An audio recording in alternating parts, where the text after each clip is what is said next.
नाजरीन, आज मैं मौजूद हूँ अल मुस्तफ़ा वेलफेयर सोसाइटी के थैलेसीमिया सेंटर।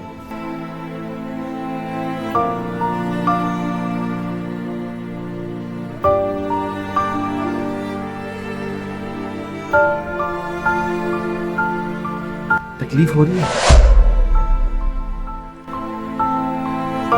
ये थैलेसीमिया बहुत बुरी बीमारी है। क्या बनना चाहती हैं बड़े होके?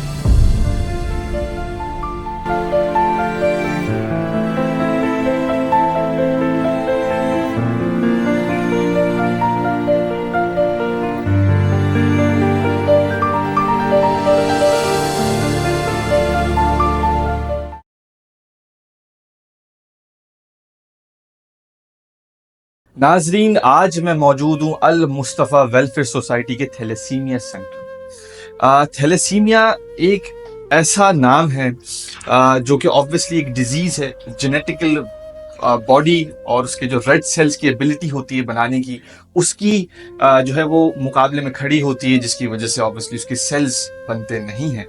अगर हम बात करें कुछ फैक्ट्स एंड फिगर्स की, तो पाकिस्तान के अंदर तकरीबन 1 लाख बच्चे हर साल पैदा होते हैं इस डिजीज से। पूरे पाकिस्तान की अगर बात करें तो तकरीबन 3% to 4% लोग हैं इस वक्त पाकिस्तान के अंदर जो कि थैलेसीमिया के डिजीज से का शिकार हैं।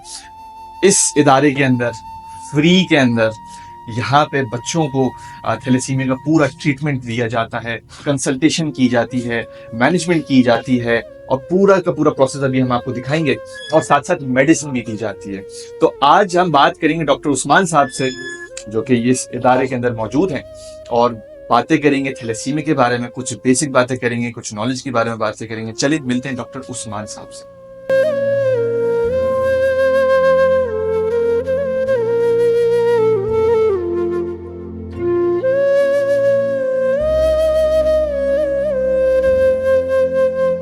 अच्छा डॉक्टर साहब, बेसिक टर्म्स में एज अ लेमैन थैलेसीमिया होता क्या?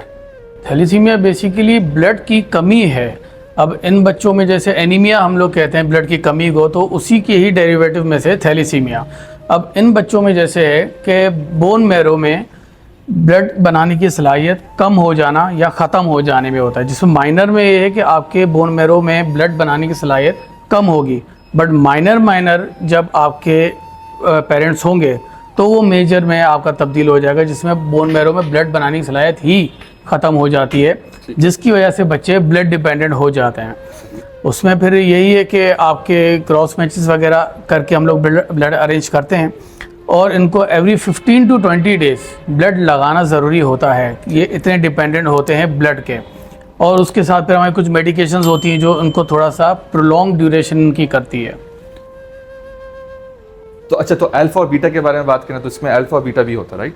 बीटा चेंज है बेटी। अब हम बीटा चेंज की ही आपकी जो है वो म्यूटेशन होती है जीन में, जिसकी वजह से आपके ये ब्लड डिसऑर्डर होता है। बाकी अल्फा बीटा नहीं है, बट इसमें माइनर और मेजर हम कह सकते हैं कि जिसमें माइनर में ये है कि आपके पेरेंट में से उनको हाफ थैलेसीमिया है, मगर हाफ और हाफ अगर पेरेंट्स उनके मैरिज होती है तो उनमें बच्चों में मेजर के चांसेस बढ़ जाते हैं। तो 50% चांसेस आपके हैं। और बंदे को पता नहीं चलेगा कि उसको माइनर हुआ है? नहीं, उनको एज सच एस्यूम पता नहीं चलेगा, बट उनकी अगर जैसे नॉर्मल सीबीसी करवाते हैं तो उनमें उनकी कुछ haemoglobin levels as per normal लोगों से कम ही होंगे, बट ब्लड डिपेंडेंट वो नहीं होंगे।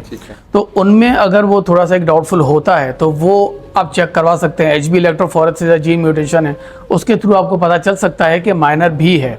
उनके लिए उनको थोड़ा सा कॉन्शियस रहना पड़ता है। टेक्निकली अगर आप ये बोल रहे हैं कि अगर कोई बंदा रिश्ता लगा रहा है, हाँ, या निकाह कर रहा है या वलीमे पे जा रहा है, तो अगर वो टेस्ट करा ले पहले, तो ये प्रिवेंटेबल है? वो प्रिवेंटेबल है, और इसी तरह ही, क्योंकि इसका एक ऐसा देखा जाए इलाज तो है नहीं। अगर आपके मेजर हो जाते हैं तो उस आप समझे ब्लड डिपेंडेंट ब्लड के ही थ्रू उन बच्चों को चलाए जाते हैं।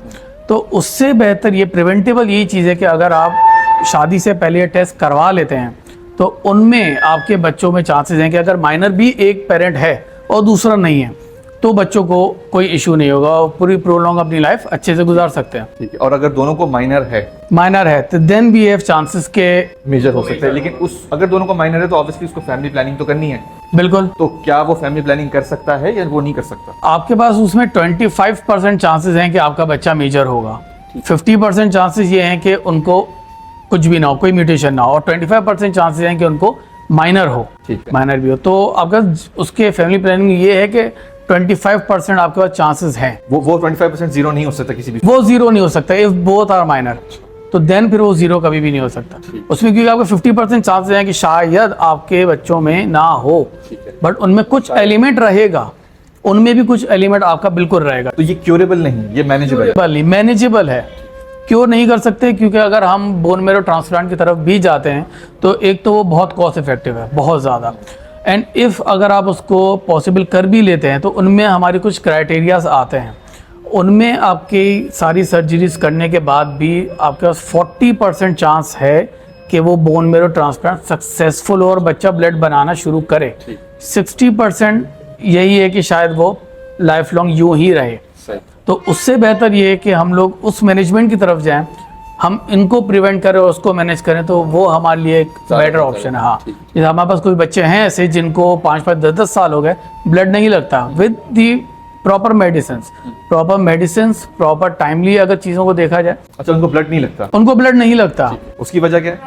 उनमें हमारे मेडिसिन हैं, मेडिसिन को आप जब करेंगे तो वो बेसिकली ब्लड बनाएगा नहीं, बट वो उसकी ड्यूरेशन को प्रोलॉन्ग करेगा, तो ब्रेक डाउन आपकी बहुत स्लो होगी, उस वजह से उनको टाइम ड्यूरेशन ज़्यादा मिल जाता है। तो वो 15 डेज से 5-5 साल तक भी बच्चे हैं जो मैनेज होते हैं। अच्छा, ठीक ठीक।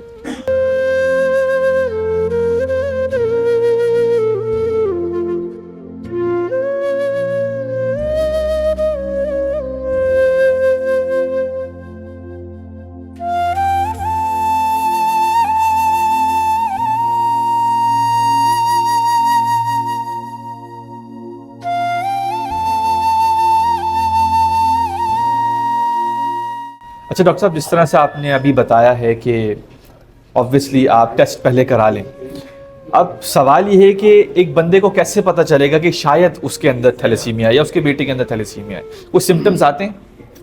सिम्टम्स बेसिकली आपके, हाँ, अगर मेजर है तो उनमें आपके सिम्टम्स हैं, जिस तरह फ्रंटल बोसिंग हो जाती है, समझे माथा आपका थोड़ा सा निकला होगा, दांत के थोड़ी सी एक आपकी मैन्युफैक्चर का इशू होगा, तो इस तरह। अच्छा, क्लिनिकली आपको थोड़ा सा वो पेल नज़र आएगा, येलोइश सा वो नज़र आएगा। बॉडी वाइज अगर देखा जाए तो उसकी ग्रोथ एज़ कम्पेयर टू बाकी बच्चों के थोड़ी सी वीक होगी, आपको वीकनेस नज़र आएगी अगर वो मेजर में है, तो उनमें क्लिनिकल फीचर्स आपको आएंगे। बट इफ़ अगर वो माइनर में है तो देन आपको एज सच कोई क्लिनिकल फीचर्स नहीं आएंगे। उसके लिए फिर देन आपको इट्स बेटर कि आपको, अगर आप कभी CBC करवाते हैं और उसमें आपका आ जाता है कि कुछ हीमोग्लोबिन कम है, तो आप इलेक्ट्रोफोरेसिस करवा लें, जो कि एक आम टेस्ट है, इतना इशू नहीं होगा आपको करवाने में, तो करवा सकते हैं। उस आपके सेफ साइड के लिए इट्स बेटर कि आप। किस उम्र में कोई बच्चा को कराना चाहिए, मतलब पेरेंट किस उम्र में किसी बच्चे को लेके जाए? आप न्यूबॉर्न को भी करवा सकते हैं, अगर आप 6 मंथ्स बाद या 1 ईयर बाद आप अगर उसको करवाएं इलेक्ट्रोफोरेसिस के लिए, तो इसमें एज लिमिट नहीं है सच, कोई आप करवा सकते हैं इसमें। बट अगर आपको क्लिनिकल फीचर्स दिखते हैं, जो किसी बच्चों को 6 महीने में भी दिख जाते हैं, किसी को 2 साल में भी होते हैं, तो देन फिर इट्स कंपलसरी कि आप इलेक्ट्रोफोरेसिस या जीन म्यूटेशन करवाएं, ताकि आपको पता। वो टेक्निकली डॉक्टर सजेस्ट करते हैं कि नहीं करते? करते हैं बिल्कुल। अगर आपके बच्चों को हीमोग्लोबिन की इशू है, एनीमिया कम है, तो बिल्कुल डॉक्टर सजेस्ट करेंगे कि आप इलेक्ट्रोफोरेसिस की तरफ जाएं या जीन म्यूटेशन की तरफ जाएं। ठीक है। अच्छा, इसमें आयरन डोज होता है, ज़्यादा होता है, ओवर एफिशिएंट होता है? नहीं, देखें, इसमें ये होता है कि हम बच्चों को, ये बच्चे ब्लड डिपेंडेंट हैं, तो हम इनको ब्लड ट्रांसफ्यूजन करते हैं एवरी 15 to 20 डेज, समझे, मंथ में एक बार तो एटलीस्ट होगा ब्लड ट्रांसफ्यूजन। उस ब्लड में जो हम ब्लड अपना पैक्सेल बनाते हैं, उसमें एटलीस्ट 300 mg तक आपका आयरन होगा डिपॉजिट, जो उसमें होता है आयरन फ्री, क्योंकि ब्लड हमारे पास नहीं होगा। तो जब हम एवरी मंथ उनको ब्लड ट्रांसफ्यूज करेंगे तो उसके साथ आयरन की मिकदार भी शामिल होती है, जो उन बच्चों में आती है। तो ये जो इनको ब्लड लग रहा है, ये भी एक आपको कॉज आयरन ओवरलोड का होता है, जिसके लिए फिर हम लोग आयरन किलेशन स्टार्ट करवाते हैं, जो इन बच्चों को सबको चल है, जो ब्लड डिपेंडेंट होते हैं उनको आयरन किलेशन मेडिसिन भी चलती हैं। ठीक है, ताकि आयरन आपका एक लिमिट में रहे, क्योंकि आयरन ओवरलोड भी आपके ऑर्गन्स को अफेक्ट करता है। ठीक है। और इसकी क्या ट्रीटमेंट्स होते हैं? थैलेसीमिया के बेसिकली ट्रीटमेंट नहीं होगा, मैनेजमेंट। तो उस मैनेजमेंट में आपका यही है कि हीमोग्लोबिन आपका एटलीस्ट, जो आपके वर्ल्ड ब्लड बैंक के हिसाब से है कि 8 या 9 तक आपका हीमोग्लोबिन होना चाहिए मैनेज। सेकेंडली आपको आयरन की अगर हम बात करें तो आयरन फेरेटिन लेवल्स जो होते हैं वो एक थैलेसीमिया के बच्चे में 1000 तक एटलीस्ट होने हैं, 1000 to 1500। ठीक है। तो इसलिए हम फिर आयरन किलेशन भी उसको स्टार्ट करेंगे। चिनलेस बॉडी वीकनेस है तो उसके लिए हम लोग जिस तरह ओसोबॉन्ड सिरप देंगे, लाइसोविट सिरप देंगे, मल्टीविटामिन इनको देंगे, इवियन। तो इस तरीके से हम लोग बच्चों को क्लिनिकली भी इन चीज़ों से बचा सकते हैं कि इनको इस तरीके के इशू ना हो, जनरल वीकनेस के इशू ना हो। तो समझिए एक मैनेजमेंट प्रोसीजर का साथ। ठीक है। और जिनको ब्लड लगता है वो कैसे लगता है, वो क्यों लगता है? कम हो रहा है उनके सेल? उनका कम होता है, उनके आपका समझे ब्लड तो आपका बन ही नहीं रहा। ओके। ठीक है। अब आपकी बॉडी में, अब नॉर्मली लोगों की बॉडी में 90 डेज से ज़्यादा आपका ब्लड नहीं रहता, उसके बाद आरबीसी टूटना शुरू हो जाते हैं और एक न्यू बनते हैं। ठीक है। हम नॉर्मल बॉडी के। ओके। अब इनका तो बोन मेरो ब्लड बना ही नहीं रहा, तो अब 90 डेज के पास क्या करेंगे? इनके पास तो ब्लड नहीं है, तो इस वजह से हमें जो है इनको ब्लड ट्रांसफ्यूज करना पड़ता है, क्योंकि सही है। इनका ब्लड टूटना शुरू हो जाता है। अच्छा। तो इसलिए इनको एक नीड पड़ना शुरू हो जाएगी, इनकी रिक्वायरमेंट बढ़ना शुरू हो जाएगी within age, and then फिर आपका वो टाइम 3 मंथ से लेके 1 मंथ तक या आपका 15 डेज तक आ जाता है। ठीक है। अच्छा, कजन मैरिजेस की वजह से ये ज्यादा होता है, ये मिथ है या सच है? ये सच है, क्योंकि देखिए ना, आपकी जो जेनेटिक्स का जो कोई भी डिसऑर्डर होता है ना, वो आपका समझे पूरे खानदान में ही होगा। ठीक है। जिस तरह कहते हैं कि इनके खानदान में शुगर है, ब्लड प्रेशर है, उसी तरह थैलेसीमिया भी आपका जेनेटिकली होगा, तो पूरे खानदान में ही होगा। ये नहीं हो सकता कि जस्ट एक को ही होगा। जिस तरह अमूमन लोग कहते हैं कि हमने कभी ऐसा केस नहीं देखा, हमारा खानदान में फर्स्ट है, बट आपके बॉडी में, आपके खानदान में वो होता है, बट बिकॉज ऑफ वो माइनर स्टेज पे होता है, वो आपको क्लिनिकली इतना पता नहीं चलता। बट जब आप एक कज़न मैरिजेस करेंगे तो माइनर और माइनर आपका आ गया, जिसकी वजह से फिर मेजर होता है। ठीक। तो कज़न मैरिजेस वाली बात मिथ नहीं, ये सच है, और क्लिनिकली साइंटिफिकली ये चीज़ प्रूव्ड है कि आपकी जेनेटिक्स जो होती है, उनको जेनेटिक्स को सही करने में आपको एटलीस्ट 50 to 100 ईयर्स लगते हैं जेनेटिक म्यूटेशंस को चेंज होने में। सही। बिल्कुल इतना टाइम लगता इन अ पॉजिटिव वे और इन अ नेगेटिव वे, है। दोनों। बिल्कुल। ठीक है। तो इतना टाइम लगता है। तो वही है कि जैसे अगर हम एक माइनर की नॉर्मल से करा देते हैं मैरिज, तो उसमें आपके 50 ईयर्स तो वो बच्चा एटलीस्ट रहेगा, माइनर वाला।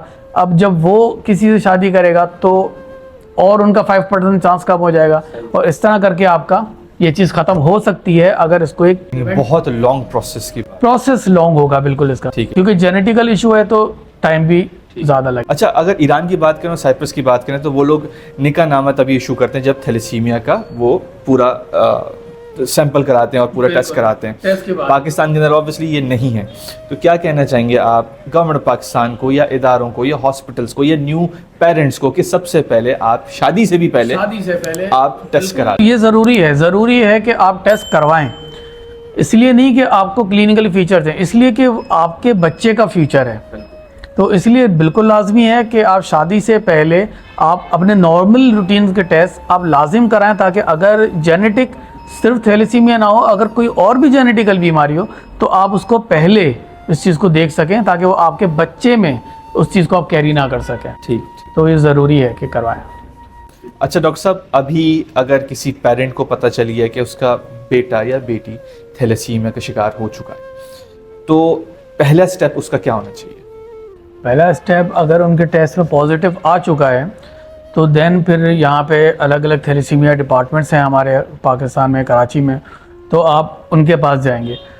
देन फिर आप ये कह सकते हैं कि समझो उसी दिन से उनकी मैनेजमेंट प्लान शुरू हो जाएगा, जिनमें आपके मल्टीविटामिन्स हो गए और विटामिन डी की आपकी चीज़ें हो गई, उनको आप कवर अप करेंगे।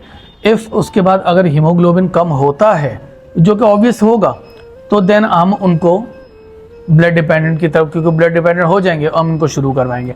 और इफ़ अगर कुछ ऐसे भी बच्चे हैं कि जिनको इतना क्लिनिकली इफेक्ट नहीं होता, तो उनमें फिर हम जस्ट एक मैनेजमेंट को ही लेके चलेंगे, उनके मल्टीविटामिन्स को, और हम इस तरह उनकी लाइफ को लॉन्ग करते रहेंगे। ठीक है। और पेरेंट्स को क्या बोलेंगे कि ऑब्वियसली पेरेंट्स उस वक्त इमोशनली, मेंटली बहुत डिस्टर्ब होते हैं, और बच्चा जब आपके पास आता होगा तो वो भी डिस्टर्ब होगा, उनके पेरेंट्स ज़्यादा डिस्टर्ब होते हैं, क्योंकि अब उनको पता है कि पूरी ज़िंदगी के लिए ही उनको ये मैनेज करना पड़ेगा। तो बिल्कुल हम उनको मेंटली एक काउंसिल भी करते हैं, उनको ये भी समझाते हैं कि हम लोग आपके साथ हैं, हम आपके सपोर्ट में हैं, ताकि आप परेशान ना हो, क्योंकि आप वैसे ही एक परेशानी से गुजर रहे हैं।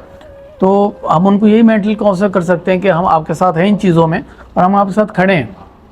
और जैसे कि यहाँ पे एक फ्री ऑफ कॉस्ट ही है ऑब्वियसली सारी चीज़ें, तो एक अच्छा इनकी सपोर्ट है हमारी तरफ से, जिसमें ब्लड का हो गया, मेडिसिन का हो गया और केयर का हो गया। और आप लोग कंसल्टेशन भी इन लोगों कंसल्टेशन भी बिल्कुल होती है। ठीक है, और कंसल्टेशन कितनी वक्त में ज़रूरी होती है? इनकी बेसिकली देखिए CBC हम लोग एवरी 15 to 20 डेज़ में करवाते हैं। तो एवरी 15 to 20 डेज़, मैं तो समझिए जैसे रेगुलर ही यहाँ पे आता हूँ, तो रेगुलरली ही मेरे पास 10, 15, 20 यहाँ पे होते हैं पेशेंट इन्हीं थैलेसीमिया के ही। तो एवरी 15 डेज़ आपके बच्चे आपके फॉलोअप के लिए आते हैं, उसी में ही कंसल्टेशंस होती है। और फिर हम लोग एवरी 2 मंथ्स या 3 मंथ्स उनके आयरन फेरिटेंस लेवल और बाकी अल्ट्रासाउंड सारी चीज़ों को लेके चल रहे होते हैं, ताकि आपकी कंसल्टेशंस चलती रहें। तो एक प्रॉपर वे में ये शुरू हो जाता है। ठीक है, और जो लोग हैं उनको क्या बोलेंगे, जो जिन लोगों को ऑब्वियसली नहीं पता कि ब्लड डोनेशन करने से बहुत ज़िंदगियां बच सकती हैं, तो इसके बारे में ज़रा बताएं। जिस तरह से मैं हूँ, मैंने आज तक ब्लड डोनेशन नहीं की, इन्होंने ब्लड डोनेशन की हुई, ये कर नहीं सकते हैं ब्लड डोनेशन। बहुत सारे लोग ऐसे भी होते हैं जो ब्लड डोनेशन नहीं कर पाते हैं, तो ये वाली ज़रा बताएं कि ब्लड डोनेशन क्यों करना चाहिए as a citizen of Pakistan. Medically भी अगर मैं बताऊँ ना कि ब्लड डोनेशन करने के फ़ायदे हैं, क्योंकि जैसे मैंने आपको पहले बताया कि 90 डेज़ के बाद आपका ब्लड ब्रेकडाउन होना शुरू हो जाएगा। तो वो समझे आपके 70th डे में उस ब्लड की इतनी वैल्यू नहीं है। तो जब आप उस टाइम पे वो ब्लड डोनेट करते हैं तो समझे आपका तो वैसे ही बोन मैरो नया ब्लड बना ही रहा है, और ब्लड जब आप यहाँ से आप डोनेट करेंगे तो आपके बॉडी पे एक स्ट्रेस आएगा, पॉजिटिव स्ट्रेस, जिससे और आपका ब्लड बेहतर बनेगा। और जो आपका 70th डे का ब्लड होगा, जो आपके बॉडी के रिक्वायरमेंट के हिसाब से कुछ भी नहीं है, उससे इनको 15 to 20 डेज़ मिल जाते हैं अपनी लाइफ को आगे बढ़ाने में। तो सिर्फ इनको नहीं, उसके साथ जो डोनेट कर रहे हैं उनको भी इस चीज़ का बेनिफिट होता है। ठीक है, यानी कि as a citizen of Pakistan हमें अपना ब्लड को डोनेट करना चाहिए है, ताकि दूसरों की ज़िंदगी बच सके, आबाद हो सके और बच सके। बिल्कुल। ठीक है, थैंक यू डॉक्टर साहब, बहुत बहुत शुक्रिया। Thank you.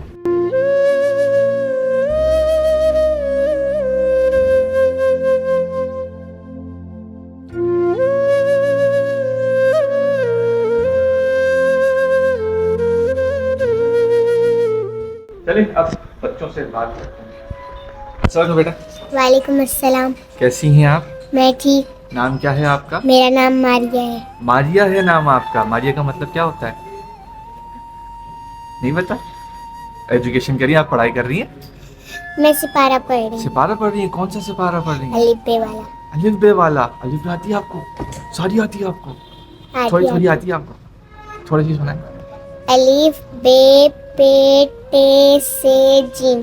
हैं, जिम तक आता है आपको? माशाल्लाह, बहुत ज़्यादा आता है आपको। तो क्या जिंदगी में आपका करने के इरादे, क्या बनना चाहती हैं आप बड़े होके?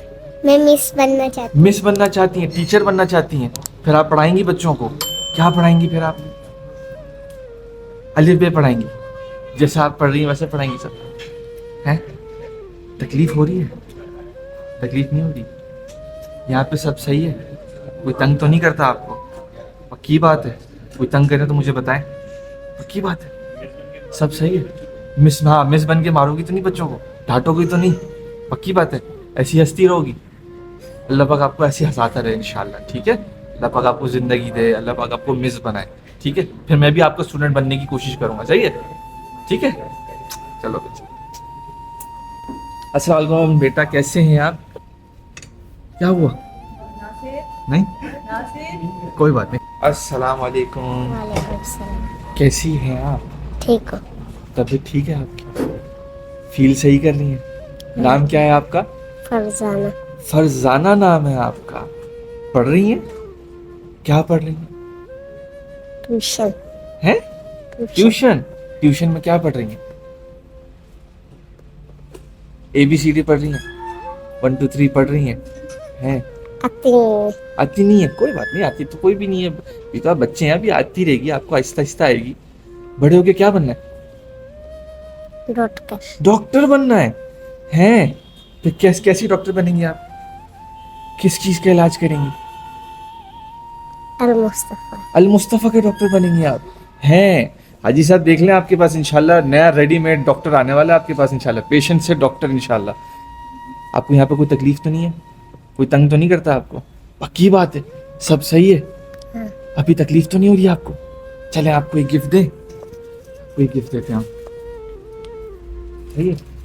ये आप पढ़िएगा और पढ़ने के साथ साथ आप ये लिखिएगा, उसके बाद आप इंशाल्लाह डॉक्टर बनेंगे, ठीक है? अल्लाह आपको ज़िंदगी दे और अल्लाह आपको डॉक्टर बनाए, ठीक है? अस्सलाम वालेकुम, कैसे हैं भाई जनाब? तबीयत ठीक है आपकी? नाम क्या है आपका? फरहान भाई। फरहान भाई, आप माशाल्लाह से इतने बड़े हो गए हैं, क्या बचपन से आप जो है वो ट्रीटमेंट करवा रहे हैं? अच्छा, 15 साल की उम्र 15 साल की उम्र में? अच्छा, उससे पहले नहीं पता था? अच्छा, 15 साल की उम्र में क्या हुआ था कि आपको पता चला था या आपके वालिद साहब को? हुआ था। डेंगू हुआ? अच्छा, डेंगू हुआ तो फिर डेंगू से पता चला कि आपको थैलेसीमिया भी है। ठीक है, ठीक है। तो आपकी माशाल्लाह से शादी भी हुई है?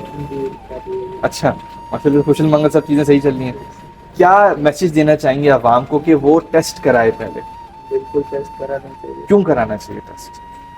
ये थैलेसीमिया बहुत बुरी बीमारी है, बहुत बुरी बीमारी है। किसी को भी तकलीफ होती है? बिल्कुल। किस चीज़ में ज़्यादा तकलीफ होती है? मतलब सोचने में ज़्यादा तकलीफ होती है कि क्या होगा मेरे साथ, मेरा फ्यूचर क्या होगा, या तकलीफ वैसे होती है कि हाथ में सुइयां चुभ रही हैं और ये सारी चीज़ें? ये तकलीफ नहीं होगी। ये तकलीफ कुछ भी नहीं है। चलें यार, अल्लाह पाक आपको कामयाब करे, अल्लाह पाक आपको ज़िंदगी दे, अल्लाह पाक आपके बच्चों को जो है वो, अभी बच्चे होंगे आपके? माशाल्लाह माशाल्लाह, बेहतरीन। चलें, क्या नाम है? मोहम्मद मुनीर। ठीक है, अल्लाह पाक मोहम्मद मुनीर को इंशाल्लाह ज़िंदगी और सेहत दे। यार मोहम्मद मुनीर साहब के लिए जो है वो एक गिफ्ट है, इनको दो दें और मोहम्मद मुनीर साहब को अल्लाह पाक जो है वो कामयाब करे और जो है वो आपकी आंखों का तारा बने, ठीक है इंशाल्लाह। अल्लाह आपको करना। अस्सलाम वालेकुम बेटा, कैसी हैं आप? क्या नाम है आपका? मेरा नाम है फिरोजा। फिरोज़ा नाम है आपका, माशाल्लाह। कैसी हैं आप? ठीक है आप? हिम्मत कहाँ से आती है आपके पास इतनी? हैं? हर चीज से लड़ जाती हैं आप, अभी ये बता रहे हैं आपको, देखें आपने अभी हाथ दिखाया था अपना, कैसे हिम्मत आती है आप में? अल्लाह देता है, बिल्कुल अल्लाह ने दी, अल्लाह आपको और हिम्मत देगा। आप अपने मम्मी पापा को हिम्मत देती हैं? हैं? आप उनको ज्यादा हिम्मत देती हैं? हैं? क्या बनना चाहती हैं बड़े होके? डॉक्टर बनेंगी। फिर डॉक्टर बन के क्या करेंगी? इलाज करेंगी। किस किस का इलाज करेंगी? सब लोगों का इलाज करेंगी। हैं? कैसी डॉक्टर बनेंगी आप? आंखों के डॉक्टर बनेंगी, थैलेसीमिया का डॉक्टर बनेंगी? हैं? आंखों का डॉक्टर बनेंगी? हैं? चलिए ठीक है, अभी आपको एक हम गिफ्ट देते हैं, आप वो करें और आप जो हैं वो इसे लिखें और सब चीज़ें करें। अल्लाह आपको कामयाब करे, अल्लाह आपको डॉक्टर बनाए और फिर इंशाल्लाह हमारी फिर मुलाकात होगी, ठीक है? यहाँ पे कोई तंग तो नहीं करता आपको? यहाँ पे कितनी सारी सर्विसेज मिलती है आपको, मज़ा आता है? हैं? Doctor Usman uncle? हाँ, ये सब अच्छे हैं ना माशाल्लाह से? हैं? ईद पे भी आते हैं। ईद पे भी आते हैं? हाँ, पिकनिक पे भी जाते हैं? इतनी सारी चीजें करते हैं माशाल्लाह से ये लोग, है ना? खुश हो ना आप? चलिए ठीक है, अल्लाह पाक आपको हमेशा खुश रखे, ठीक है? ठीक है।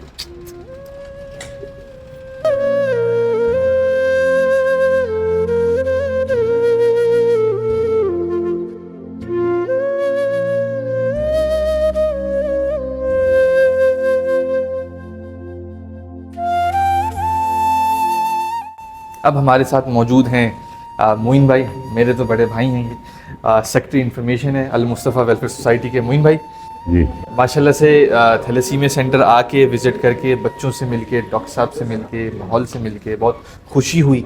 फ़ख्र महसूस हो रहा है कि हाजी साहब ने क्या इनिशिएटिव लिया है। फ्री में जो है वो बच्चों का इलाज हो रहा है, मैनेज हो रहा है, कंसल्ट हो रहा है। आप ज़रा बताएं कि और क्या क्या हो रहा है जो कि ऑब्वियसली इधर नहीं दिख रहा होगा। हसन भाई, सबसे पहले तो मैं आपको वेलकम करता हूं कि आपका शुक्रिया अदा करता हूं कि आप पाकिस्तान तशरीफ़ लाए और आपने अल मुस्तफ़ा के मुख्तलिफ़ इदारों से लोगों को, उनकी कारकर्दगी से लोगों को आगाह करने के लिए ये कवर किया प्रोग्राम। ये थैलेसीमिया सेंटर है और थैलेसीमिया सेंटर में जो थैलेसीमिया से मुतासर बच्चे हैं उनकी देखभाल, इलाज के सिलसिले में बड़ी गिरा कदर खदमात सर अंजाम दी जा रही। अल मुस्तफ़ा के बारे में मैं आपसे अर्ज़ करूँ कि अल मुस्तफ़ा वेलफेयर सोसाइटी तकरीबन 40 साल से इंसानी खिदमत के कामों में सरगर्म है, बेशक बिल्कुल। जिसमें बुनियादी तौर पे हेल्थ और तालीम सर-ए-फ़हरिस्त है। इसके अलावा भी बहुत सारी चीज़ें हैं जो जिन शोबों में अल-मुस्तफ़ा खिदमत सर अंजाम दे रही है। हमारे सरपरस्त आला डॉक्टर हाजी हनीफ तैयब साहब हैं, जो farmer federal minister of petroleum हैं, रोटरी पोलियो उलमा कमेटी के चेयरमैन हैं और पाकिस्तान की तकरीबन 6 यूनिवर्सिटियों के सिंडिकेट के रुकन हैं। कराची यूनिवर्सिटी ने उनको डॉक्टरेट की एजाज़ी डिग्री दी और अभी थोड़े दिन पहले गवर्नर सिंध ने भी उनको एक डॉक्टरेट की एजाज़ी डिग्री गवर्नर हाउस में एक शानदार तकरीब में पेश की। हाजी साहब की बड़ी खिदमत हैं और अल-मुस्तफ़ा वेलफेयर सोसाइटी जो काम कर रही है उन पर और सारे ट्रस्ट पर डोनर्स के एतमाद का ये एक मज़हर है कि डोनर भरोसा करते हैं, एतमाद करते हैं और अल-मुस्तफ़ा को इस काबिल समझते हैं कि ये इतने बड़े बड़े काम कर सकते हैं। हमारे हॉस्पिटल चल रहे हैं, क्लिनिक चल रहे हैं, स्कूल चल रहे हैं, कॉलेज चल रहे हैं, क्या कहते हैं लेडीज़ गर्ल्स कॉलेज चल रहे हैं। यतीम खाना माय होम के नाम से बहुत बड़ा यतीम खाना है जिसमें कई 100 बच्चे रहते हैं। उनकी तालीम, तरबियत, खेल कूद सब, खाना पीना, इलाज मुआवजा हर चीज़ फ्री है। इसके अलावा ओल्ड होम है लेडीज़ का, जेंट्स का, उनमें भी जो ख़वातीन व हज़रात रहाइश पज़ीर हैं उनकी देखभाल से लेके इलाज मुआवजे से लेके कपड़े, खाना हर चीज़ उनको वहाँ प्रोवाइड की जाती है। तो ये अल-मुस्तफ़ा वेलफेयर सोसाइटी की खिदमत के मुख्तलिफ़ शोबे हैं जो मेरा ख्याल है कि पाकिस्तान में अल-मुस्तफ़ा को दीगर NGO से इसलिए मुमताज़ करती है कि कोई NGO खाली एम्बुलेंस सर्विस प्रोवाइड कर रही है, कोई हॉस्पिटल चला रही है, कोई यतीम खाने चला रही है। ये अल-मुस्तफ़ा इस एतबार से पाकिस्तान की एक मुनफरिद NGO है कि जो जिसके हॉस्पिटल्स भी चल रहे हैं, स्कूल भी चल रहे हैं, कॉलेज भी चल रहे हैं, यतीम खाने भी चल रहे हैं, ओल्ड होम भी चल रहे हैं और तकरीबन 2000 से ज़्यादा बेवा औरतों को माहाना राशन दिया जाता है और तकरीबन अब तक 3000 से ज़्यादा बच्चियों की शादियों का भी अल-मुस्तफ़ा वेलफेयर सोसाइटी ने एहतमाम किया। आपके तवस्सुत से मैं अपने डोनर्स को से दरख्वास्त करता हूँ कि वो अल-मुस्तफ़ा वेलफेयर सोसाइटी के मुख्तलिफ़ शोबों में जिस शोबे में वो मुनासिब समझें ताउन करें। हेल्थ के शोबों में अगर हमारे यहाँ ये भी एक तरीक़ा है कि अगर बहुत से डोनर ऐसे हैं कि जो कह देते हैं कि मेरी तरफ से आप 5 लोगों का ऑपरेशन फ्री करा दीजिएगा। इसी तरह हमारे यहाँ होंठ और तालू कटे हुए बच्चों का इलाज फ्री है। तो कोई डोनर कह देता है वो ज़ाहिर बड़ा महंगा ऑपरेशन है, तकरीबन 3-3.5 लाख रुपए का होता है, तो डोनर कह देता है कि मेरी तरफ से 10 बच्चों के ऑपरेशन कर दीजिएगा। हमारे यहाँ आँखों के ऑपरेशन फ्री हैं, इसी तरह डायलिसिस फ्री है। तो तालीम में अगर यतीम खाने में कोई मदद करना चाहे अपने शोबे के हिसाब से जो जिसको उसको दिलचस्पी हो तो वो अपने शोबे में वो मदद कर सकता है, अल-मुस्तफ़ा की हेल्प कर सकता है। आपका बहुत बहुत शुक्रिया। ठीक है। और दुनिया में सबसे कीमती चीज़ होता है वक्त, मोइन भाई, वो आपने हमें दिया, हाजी साहब ने तो इस मुल्क को दिया माशाल्लाह से, उसके लिए आपका और हाजी साहब का बहुत बहुत शुक्रिया। तो ये था आज का हमारा एपिसोड अल-मुस्तफ़ा वेलफेयर सोसाइटी के थैलेसीमिया सेंटर में। आज नाज़रीन बहुत कुछ सीखने को है, बट इसका जो समराइज़ करें अगर आपका रिश्ता लगने जा रहा है या अगर आपके बच्चे का रिश्ता लगने जा रहा है तो लाजिम है कि आप थैलेसीमिया का टेस्ट करवाएं। अगर 2 माइनर्स मिलते हैं तो एक मेजर पैदा हो सकता है। 25% फीसद है कि उसकी ज़िंदगी तबाह हो सकती है। ये नस्लें तबाह करने वाली चीज़ है। हमारा और रियासत का काम है कि हम ये टेस्ट को आम करें, इस डिज़ीज़ को आम से आम अवेयरनेस दें। 27% पूरे पाकिस्तान के अंदर इस डिज़ीज़ के बारे में पता है, बाकी लोगों को नहीं पता होना बहुत ज़रूरी है। ब्लड डोनेट करना बहुत ज़रूरी है। आपका ब्लड, मेरा ब्लड, हम सबका ब्लड। हमारी जो टीम है इंशाल्लाह, हमारी टीम जो है वो ब्लड डोनेट करेगी भी। आपने भी बताना है मुझे कमेंट सेक्शन के अंदर ब्लड डोनेट करने के बाद और आपने क्या क्या सीखा। इसी के साथ मिलते हैं अगले यूट्यूब और टिकटॉक की वीडियो में, फेसबुक और इंस्टाग्राम की पोस्ट में, ट्विटर यानी एक्स की ट्वीट्स, पिंटरेस्ट की पिन्स और लिंक्डइन की एक्टिविटीज़ और व्हाट्सएप की अपडेट्स में। इसी के साथ हसन अंसारी साइनिंग ऑफ।